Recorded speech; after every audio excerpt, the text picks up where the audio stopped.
Right now, an involuntary rhythm is keeping you alive. Your chest rises, your heart beats, and oxygen floods your bloodstream, all without conscious thought. Modern biology credits the autonomic nervous system for this process, but the Garuda Purana offers a different perspective. While it's primarily known as a guide to the afterlife, the text also serves as an intensely detailed medical user manual. To the ancient Hindus, the human body was a highly complex machine, driven from the inside by an invisible physiological engine. The text identifies the power source of this engine as the 10 vital airs, or Vayus. These are 10 distinct, intelligent internal winds that manage every bodily function, from digestion to the blink of an eye. These same invisible winds that maintain your organs are also the mechanisms pre-programmed to orchestrate your death. Mapping these winds reveals a perspective where death is a coordinated mechanical event rather than a random medical failure. The first major force is the Prana Vayu, an upward flowing current governing the respiratory center in the head. Below, the Apana Vayu is a downward coursing force managing the digestive tract. Finally, the Vyana Vayu is the distribution network, pulsing life essence out to the limbs. This passage from the Garuda Purana explicitly defines these specific winds as divine physiological mechanics, naming the deity Narayana as the master of the Prana, Apana, and Vyana systems. In this system, perfect health is the result of the uninterrupted circulation of these specific biological winds. Illness begins when the normal, delicate equilibrium of these principles is disturbed, a state the text calls derangement.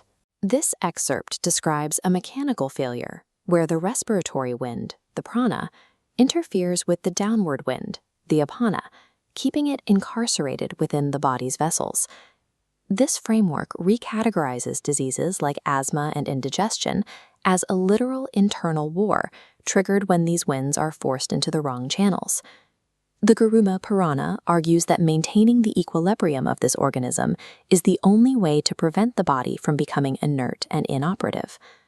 Eventually, the biological system reaches a point of total breakdown, where the concerted work of the nerves and winds fails. This triggers the degradation of the gross body, the physical vessel made of earth, of water, of fire, of air, and ether. The moment of death arrives when these vital airs finally cease, severing the physical anchor between the flesh and the mind. Death, through this lens, is the final pre-programmed stage of the body's operation, the systematic shutdown of its vital airs.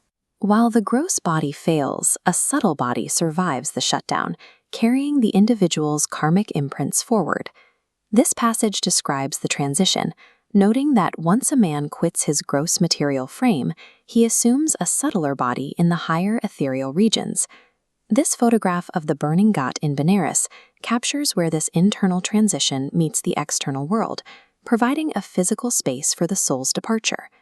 To assist this subtle body, the Garuda Purana prescribes specific rituals and offerings, like these, to mitigate negative karma and ensure a smooth passage. By assigning the bereaved these specific, purposeful tasks to aid the deceased, the text provides a structured framework for navigating the grieving process. The Garuda Purana suggests that every breath is a temporary breeze sustaining the soul, refusing to separate medical science from spiritual destiny.